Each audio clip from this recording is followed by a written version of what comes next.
फिक्र में अब बात उन तस्वीरों की करते हैं जिनमें लाठियों की मात्रा अच्छी खासी है। कोटे के अंदर कोटे का विरोध और विरोध प्रदर्शन पर लाठियों की चोट। देश के अलग अलग दलित और आदिवासी संगठनों ने सुप्रीम कोर्ट के फैसले के खिलाफ आज भारत बंद किया था, जिसका देश के कई हिस्सों में बड़ा असर देखा गया। कई हिस्सों में आंशिक असर रहा और बड़े हिस्से में कोई असर नहीं देखा गया। राजनीतिक दलों में इस बंद को लेकर बंटवारा भी दिखाई दिया। कुछ दल इसके समर्थन में थे, कुछ दलों ने इसका विरोध किया।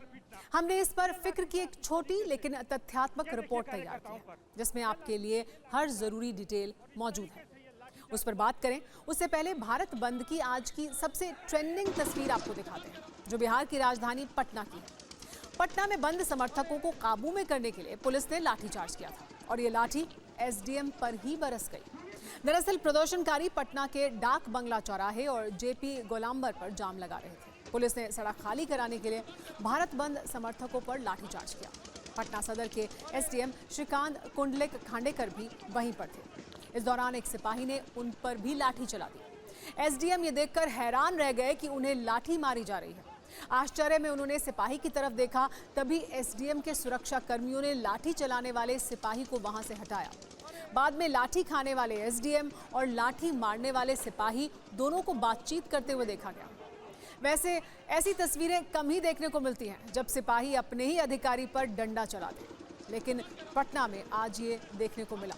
पटना के अलावा भी बिहार के कई शहरों में हंगामेदार तस्वीरें सामने आई। गोपालगंज में तो प्रदर्शनकारियों ने स्कूल बस को रोककर हंगामा किया। स्कूल बस में आग लगाने की कोशिश का भी आरोप लगा। पुलिस अब ड्रोन की मदद से आरोपियों को तलाश कर रही है। प्रदर्शनकारियों ने बाइक सवारों को भी परेशान किया, फिर किसी तरह पुलिस बंद समर्थकों पर काबू पा सकी। अब इस खबर को आगे बढ़ाते हैं और समझते हैं कि आज का बंद किस कारण से था।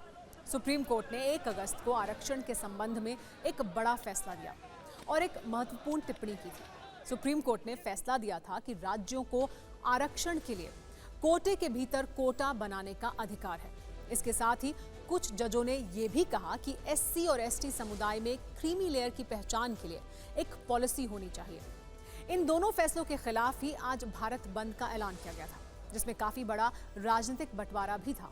सरकार में शामिल लोक जनशक्ति पार्टी रामविलास के नेता चिराग पासवान कोटे के भीतर कोटा के विरोध में हैं, जबकि हिंदुस्तानी आवाम मोर्चा के प्रमुख और केंद्रीय मंत्री जीतन राम मांझी कोटे के अंदर कोटा के समर्थन में है। एनडीए के इन 2 सहयोगियों में इस मुद्दे पर थोड़ा मतभेद है, लेकिन विपक्ष में समाजवादी पार्टी, बीएसपी और आरजेडी जैसी पार्टियां खुलकर सुप्रीम कोर्ट के इस फैसले का विरोध कर रही हैं और बंद को समर्थन दे रही हैं।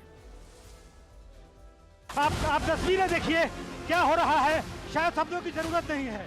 एक व्यक्ति नीचे गिरा हुआ है, उस पर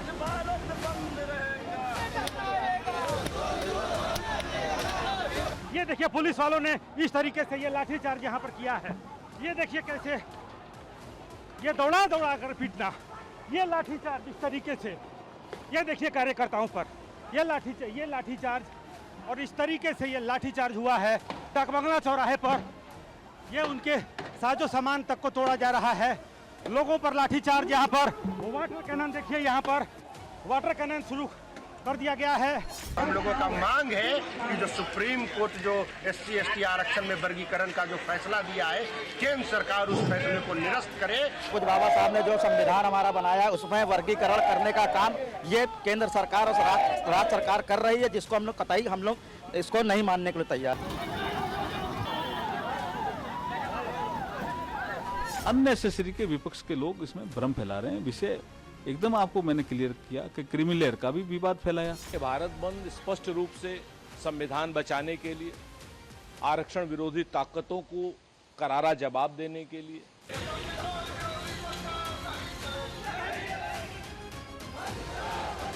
मोदी जी के राज में आप देखिएगा दलितों को बांटा जा रहा है, क्रीमी लेयर की बात की जा रही है।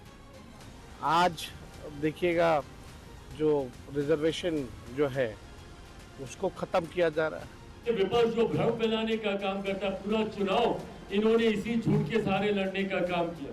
आरक्षण समाप्त हो जाएगा, संविधान समाप्त हो जाएगा। समय समय पर अनुसूचित जाति जनजाति के साथ जब अन्याय हुआ, उस पे अगर किसी सरकार ने मजबूत कदम उठाने का काम किया तो हमारी आज की सरकार ने करने का काम किया।